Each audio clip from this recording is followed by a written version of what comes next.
इस चुनौती की अंतिम तिथि 10 अक्टूबर तक है और 10 अक्टूबर के बाद मैं आपको अपना प्रयोग दिखाऊंगा। मेरा आपसे एक प्रश्न है कि वह क्या विज्ञान है जो वेद है। आप जानते ही हैं कि हर चीज़ का एक बॉडी स्ट्रक्चर होता है। ऐसे ही एक बॉडी स्ट्रक्चर है जिसके आधार पर इन 4 वेदों को रचा गया है। वह स्ट्रक्चर क्या है जो एक होकर भी 4 भागों में बटा हुआ है।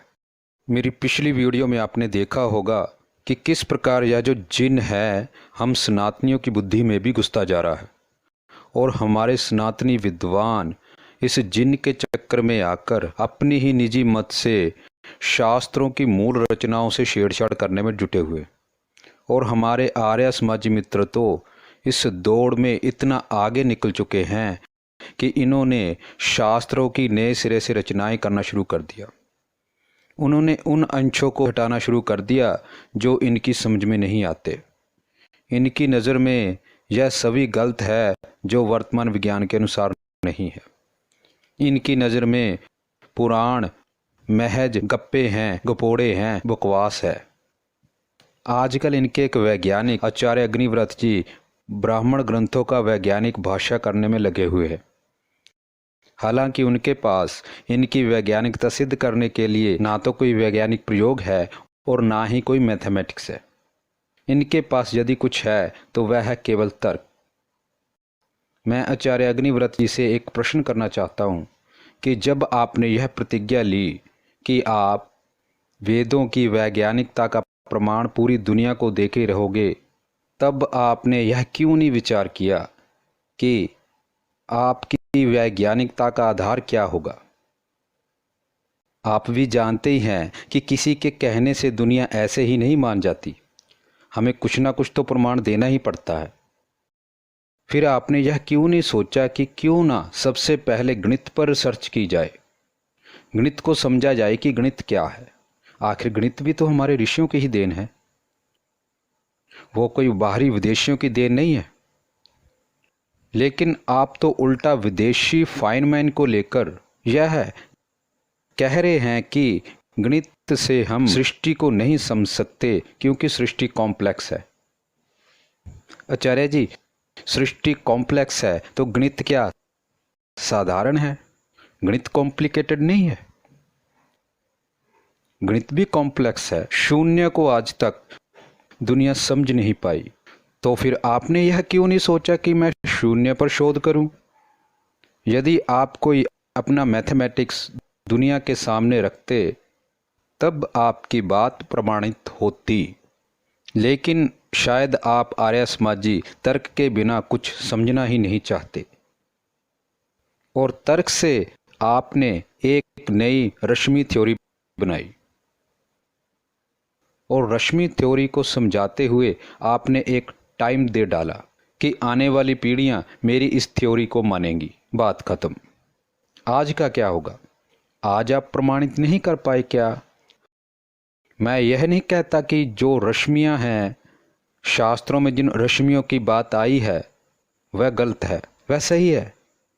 लेकिन जैसा आपने समझा है वैसा रश्मियां नहीं है। आपने तो रश्मियों की विद्या बिग बैंग थ्योरी की तरह बना डाली। रश्मियां जो हैं वह केवल सूर्य का किरण विज्ञान है। इनका इस यूनिवर्स की इनिशियल स्टेट से कुछ लेना देना नहीं है। जब रश्मियां बनी तब सूर्य था। यदि आचार्य जी आप यह कह रहे हैं कि यह पूरे का पूरा अनंत यूनिवर्स रश्मियों से बना है, फिर तो मैं कह सकता हूं कि आप अपनी ही थ्योरी को स्वयं ही नहीं समझ पाए। ना तो एटम के बनने का कारण रश्मियां हैं और ना ही ये अनंत यूनिवर्स बनने का कारण रश्मियां हैं। और जो आप कहते हो ना कि पुराणों में कथाएं हैं, इतिहास है, कथा जो है, जो भी अस्तित्व है, जिसका भी अस्तित्व है उसकी कथा है। एक कण जो है वह भी अपने जीवन की कथा कह जाता है कि वह कब बना, कब आया, कब नष्ट हुआ, क्या क्या किया। इसी तरह जो रश्मि सिद्धांत है वह सूर्य की किरणों से इस धरा पर जीवन के चलने की कथाएं हैं। इसी रश्मियों के माध्यम से भगवान शिव, भगवान विष्णु और इंद्र आदि देवता इस धरा पर आते हैं। वही इंद्र जिसकी आजकल आप बहुत बुराई करते हो कि किसी कामी ने इसे शास्त्रों में मिला दिया। क्या किसी शास्त्र के बीचों बीच अपनी बात को मिला देना इतना आसान है? वो भी हजारों वर्ष पूर्व, जब लोग बेहद धार्मिक थे, ग्रंथों को, शास्त्रों को मत्था टेकने वाले लोगों ने क्या किसी कामी के कहने पर ग्रंथों में अधर्म कर डाला? अगर मान भी लें कि किसी ने ऐसा कर भी दिया तो भी जो ओरिजिनल कॉपी है वह भी तो मिलनी चाहिए ना। अगर यह ग्रंथ जो आज हमारे पास मिलावटी हैं तो वो कहाँ गए जिसमें मिलावट नहीं थी? अगर आप कहो कि उन्हें नष्ट कर दिया, क्या यह बात इतनी संभव है कि विद्वानों ने पहले एक कामी के कहने पर अंश मिलाए, फिर उन्होंने उन ग्रंथों को भी नष्ट किया, वो भी इतने बड़े भारत में से चुन चुन के उन ग्रंथों को नष्ट किया जो मिलावट रहित थे। इतना आसान है, आप करके देख लीजिए मिलावट। आपने आर्य समाजियों ने बहुत से ग्रंथों से अंशों को हटा दिया, लेकिन वो ग्रंथ भी तो हैं जिसमें वो अंश लिखे हुए हैं। दोनों तरह के ग्रंथ उपलब्ध हैं। चलिए, आप पुराणों को नहीं मानते लेकिन वेदों को तो मानते ही हो ना। तो फिर मेरा आपसे एक प्रश्न है कि वह क्या विज्ञान है जो वेद है? जितना वैज्ञानिक प्रयोग, परीक्षण वेदों पर आर्य समाजियों ने किया उतना तो किसी ने भी नहीं किया। ये तो आप ही कहते हो ना। तो फिर आप तो वेदों की वैज्ञानिकता को बड़ी आसानी से सिद्ध कर सकते हो। तो फिर बताइए कि वह क्या विज्ञान है जो वेद है?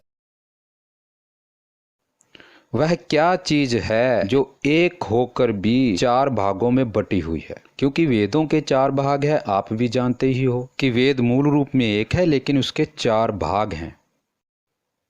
आप जानते ही हैं कि हर चीज का एक बॉडी स्ट्रक्चर होता है। ऐसे ही एक बॉडी स्ट्रक्चर है जिसके आधार पर इन चार वेदों को रचा गया है। वह स्ट्रक्चर क्या है जो एक होकर भी चार भागों में बटा हुआ है?